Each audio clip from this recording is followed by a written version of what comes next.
जय श्री कृष्णा। राधे राधे भक्तों। कान्हा की भक्ति चैनल में आप सबका स्वागत है। भक्तों, आज मैं जो आप सबको कहानी सुनाने जा रही हूँ, उस कहानी के माध्यम से आज हम यह जानेंगे कि एक प्यासे को पानी और भूखे को भोजन कराने का क्या फल मिलता है। भक्तों, एक नौजवान युवक था। वह रोज़ लोगों को प्याऊ लगाकर पानी पिलाता था। वह रोज़ एक किताब लेकर बैठता था, अपनी किताब पढ़ता रहता। कोई आता तो उसे पानी पिलाता था।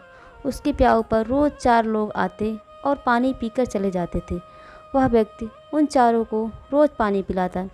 एक दिन उसने पूछ लिया, आप लोग कौन हैं और कहाँ से आते हैं? आप सब इस गांव के तो नहीं लगते हैं। तो उन सब ने कहा, भाई हमारा परिचय मत पूछो। वह युवक कहने लगा, आप तो हर दूसरे तीसरे दिन यहाँ आते हैं, अब तो हमारी दोस्ती भी हो गई है, बता दीजिए आप लोग कहाँ से आए हैं। तो वह कहने लगा, हम लोग यम के दूत हैं। इस बीच इस गांव में किसी न किसी की मृत्यु लिखी है, इसलिए इस गांव में हमें बार बार आना पड़ रहा है। 3 दिन बाद यमराज के दूत फिर किसी को लेने आए और उस युवक के पास पानी पीने आए। वह युवक कहने लगा, दोस्त इस बार आना तो पता लगा कर आना, मेरी मृत्यु कब और कैसे लिखी है। तब यमदूत कहने लगे, हम लोग किसी को यह सब बातें नहीं बताते हैं। वह युवक कहने लगा, अब तो हमारी दोस्ती हो गई है मेरे दोस्त, मुझ पर विश्वास करो, मैं किसी को नहीं बताऊंगा। तब यमदूत कहने लगे, ठीक है, इस बार जब आऊँगा तो देख कर आऊँगा कि तुम्हारी मृत्यु कब और कैसे लिखी है। अब चारों यमदूत गए और जाकर देखने लगे कि मेरे मित्र ने कहा है, चलो देखते हैं उसकी मृत्यु कब और कैसे होगी। अब जब चारों ने उसकी मृत्यु के बारे में देखा, देखकर रोने लगे। उस व्यक्ति की मृत्यु उसकी शादी के दिन एक सांप के काटने से हो जाएगी। अब यह देखकर चारों रोने लगे। इसमें से चौथा तो कुछ ज़्यादा ही रो रहा था। तब वो तीनों बोले, दुख तो हमें भी है कि मेरे मित्र की मौत हो जाएगी, लेकिन हम सब क्या कर सकते हैं। तब उसने कहा, इसमें आगे लिखा है कि वह जो सांप होगा मैं ही रहूँगा, मैं कैसे अपने मित्र को डसूँगा। अब चारों रोते हुए आए, सारी बात बताई। अब चौथा यमदूत कहने लगा, मित्र तुमने मुझे इतनी भीषण गर्मी में जल पिलाया और मुझे ही तुम्हें डसना पड़ेगा। अब विधाता के लिखे विधान को कौन मिटा सकता है। तब चारों कहने लगे, मित्र मैं तुम्हें मारना नहीं चाहता हूँ, ऐसा करो तुम शादी ही मत करना। यदि शादी नहीं करोगे तो मुझे तुम्हें मारना भी नहीं पड़ेगा। वह युवक मान जाता है। अब कुछ महीने बाद उसके माता पिता उसकी शादी के लिए कहने लगते हैं। शादी के रिश्ते भी आने लगे। वह कहने लगा, पिताजी अभी मैं शादी नहीं करूँगा, जब शादी करना होगा तब मैं आपको बता दूँगा। अब तो गांव वाले रिश्तेदार सभी कहने लगे, बेटा शादी के योग हो गया है, इसकी शादी करिए, बहू लाइए। अब उसके माता पिता भी कहने लगे, बेटा मेरे जीते जी शादी कर लो, अपनी खुशी के लिए ना सही मेरी खुशी के लिए कर लो। अब बेटा अपने पिता की खुशी के लिए मान जाता है और शादी के लिए तैयार हो जाता है। अब उसकी शादी बड़े ही धूमधाम से हो जाती है। दुल्हन घर आ जाती है। अब तो वह जानता ही है कि आज रात 12 बजे मेरी मृत्यु हो जाएगी। वह बड़े प्रेम से सभी रिश्तेदारों दोस्तों से मिलता है। अब रात 11:30 बजे उसकी पत्नी अपने कमरे में जाती है। आरती की थाल, भोजन की थाल उसके कमरे में रख दी जाती है। वह सोचती है कि आज मैं अपने पति से मिलूंगी, उनकी आरती उतारूंगी, उन्हें अपने हाथों से भोजन कराऊंगी। अब जब वह युवक पत्नी के कमरे में जाने लगा, जैसे ही सीढ़ियों पर चढ़ने लगा तो देखा एक बड़ा सा सांप फन फैलाए डसने के लिए बैठा था। तब वह युवक बोला, आ गए दोस्त, तो आओ मुझे दंश मारो, इसमें तुम्हारी क्या गलती है। वह सांप बोला, नहीं मित्र, अभी मैं नहीं मार सकता तुम्हें, अभी 11:40 ही हुए हैं, अभी मैं तुम्हें दंश नहीं मार सकता। मैं तुम्हें ठीक 12 बजे दंश मारूंगा, जिससे तुम्हारी मृत्यु तुरंत हो जाए।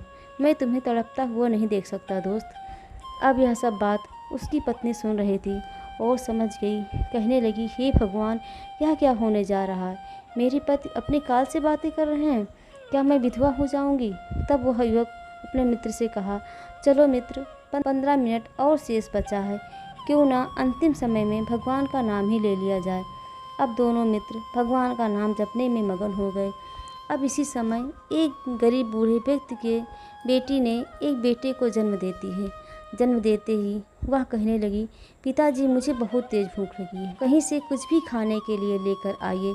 अब घर में खाने के लिए कुछ था नहीं। अब वह बूढ़ा ज़ोर ज़ोर से रात में घर घर जाकर चिल्लाने लगा, कहने लगा, कुछ खाने के लिए दे दो, मेरी बेटी बहुत भूखी है। अब सब गांव वाले सो गए थे। वह जो नई दुल्हन अपने पति के लिए थाल सजा कर बैठी थी, वह सोची, अब यह मेरे किस काम का। वही थाली ले जाकर उस बूढ़े व्यक्ति को दे देती है। बूढ़ा थाली पाकर बड़ा खुश हुआ। बेटी ने भोजन किया। भोजन करने के बाद पूछने लगी, पिताजी, आपको यह भोजन किसने दिया? तब वह बोली, यह भोजन हमें एक नई नवेली दुल्हन ने दिया है। तब वह बेटी अपने पिता से कहने लगी, हम गरीबों के पास कुछ और तो है नहीं, पर मैं आशीर्वाद देती हूँ, जिसने भी आज हमारी और हमारे बच्चे की जान बचाई है, उसका सौभाग्य अखंड रहे। अब ठीक 12 बज गए। भजन करते करते ठीक 12 बज गए। तब वह युवक बोला, आओ मित्र, मुझे दंस मारो, 12 बज गए हैं। अब सांप उसे दंस मार देता है और देखता क्या है, सांप के दंस का असर हुआ ही नहीं। उसने फिर से दंस मारा तो उसका दोस्त हंसकर कहने लगा, क्या हुआ मित्र, तुम दंस नहीं मार रहे हो क्या? तुम फर्ज निभाओ मित्र। तब वह कहने लगा, मित्र, मैं तो दंस मार रहा हूँ, लेकिन असर क्यों नहीं हो रहा है? रुको, मैं अभी यमराज से पूछ कर आ रहा हूँ, आज मेरे दंस का जहर क्यों नहीं फैल रहा है?